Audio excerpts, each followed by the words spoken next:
Alexandre Funfrock. Je vous souhaite la bienvenue sur la nouvelle émission de Chronique gastronomique de Mandarin TV. Toutes les semaines, nous nous retrouverons pour 10 minutes consacrées à la gastronomie, au tourisme et évidemment aux produits de qualité. J'ai passé un CAP de cuisine à l'école Ferrandi il y a 2 ans et j'ai ensuite décidé de créer un blog de critique gastronomique. De quoi vais-je vous parler durant ces quelques minutes ? Pas d'a priori, mais reconnaissons un penchant pour la cuisine traditionnelle. En revanche, je n'ai pas de doute que vous êtes en général beaucoup plus compétent que moi en cuisine asiatique.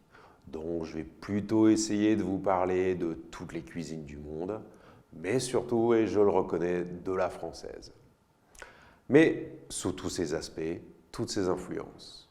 Entre les progrès techniques et les obligations d'hygiène et la professionnalisation des formations, il y a aujourd'hui, tout compte fait, assez peu de très mauvais restaurants. Mais on en trouve beaucoup qui ne font que réchauffer des plats industriels sous vide, parfois de qualité tout à fait honnête, reconnaissons-le, mais qui sont largement surfacturés car sans travail véritable, si ce n'est un coup de ciseau. Mon CAP me permet d'avoir une analyse un peu plus technique, de choisir des plats qui ne soient pas obligatoirement ceux qui me plaisent le plus. Cela pour vous fournir une analyse la plus poussée du travail en cuisine. Je vais aussi vous éviter la liste de tous les plats de la carte. On peut tous faire un CTRL-C, CTRL-V, mais je ne pense pas que ce soit la meilleure manière de vous inciter à choisir un restaurant. Donc, ni dithyrambe permanent, ni envolée lyrique, pseudo-poétique, ni équarrissage gratuit pour faire le buzz, mais du beau verbe mêlé à de l'analyse technique. Comme nous sommes dans un village planétaire, le blog est évidemment bilingue. Ah non, en fait de compte, il sera désormais trilingue. En effet, pour m'adapter à Mandarin TV, j'ai commencé à traduire mes articles. Ils seront donc sous-titrés pendant l'émission et vous les trouverez aussi en chinois sur mon blog La Table d'Ogre. Aujourd'hui, par quoi allons-nous commencer ? Comme on dit en France, à tout seigneur, tout honneur. Donc je vais vous parler du restaurant dans lequel j'ai fait mon stage de CAP. Avant d'y travailler, j'en étais client et j'ai toujours apprécié sa cuisine traditionnelle et mon stage n'a fait que confirmer mon appréciation. Retour aux sources. Parfois, il est nécessaire de réviser ses bases, ses fonds de sauce, son foie gras et ses morilles farcies. Est-ce un meilleur endroit que la cuisine qui a vu se dérouler mon CAP? C'est donc le cœur et l'estomac légers que j'y emmène un de mes plus vieux amis il y a quelques semaines. Joséphine chez Dumonet, maître restaurateur. Il est évident que je ressortirai l'estomac nettement moins léger, mais le cœur toujours ragaillardi après le repas traditionnel pantagruélique servi. Le foie gras est un incontournable de la maison. Je ne le prends plus qu'en demi-part. En effet, 2 tranches ne sont pas compatibles avec la volonté de profiter d'un confit de canard en plat principal. Le foie gras, simple, très simple, avec un excellent pain de Jean-Luc. Joséphine chez Dumonet, le diplôme de maître restaurateur. Ici, le foie gras ne fait pas sa mijaurée. Une belle tranche, du pain de notre ami boulanger Jean-Luc Pougeran, et puis c'est tout. Y a-t-il une meilleure alliance? Difficile à croire. Pour ceux qui désirent un peu plus de complications, les morilles farcies sont une autre tuerie de la carte.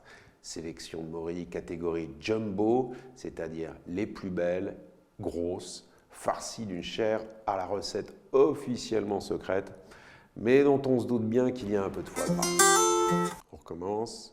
Une belle assiette de morilles farcies, la même assiette d'un peu plus haut. Les prudents choisiront une pièce de bœuf.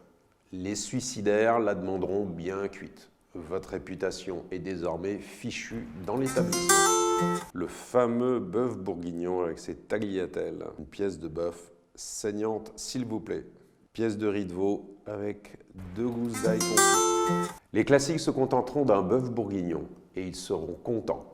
Fait à base de joues de bœuf, sa sauce est encore faite de manière traditionnelle avec un fond maison dans lequel os rôtis, mirepoix et bouquet garni sont venus donner toute leur substantifique moelle au liquide.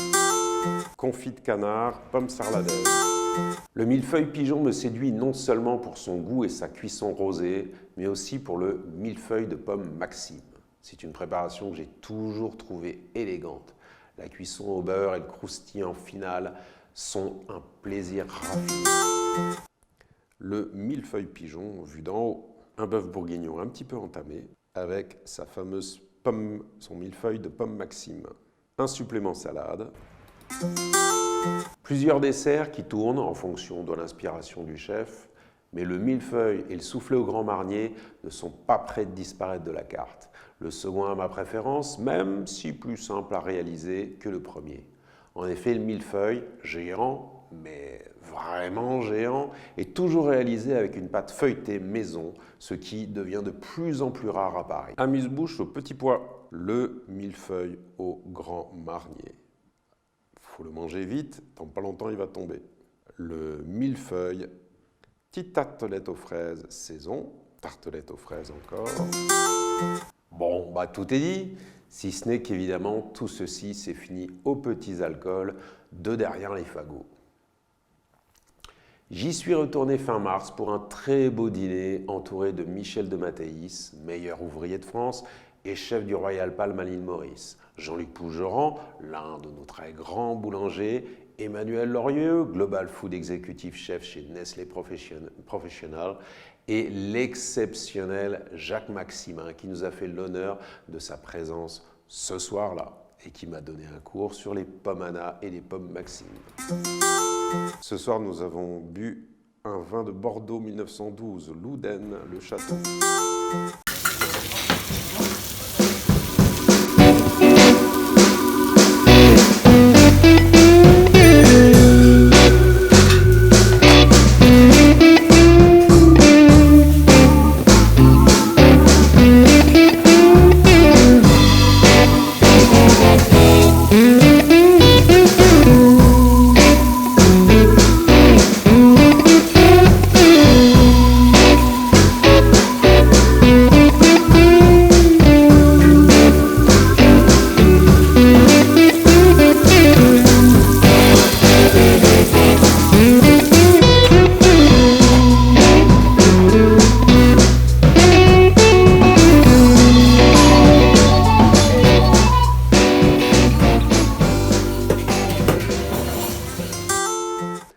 Voici donc pour cette première émission de la Table d'Ogre sur Mandarin TV.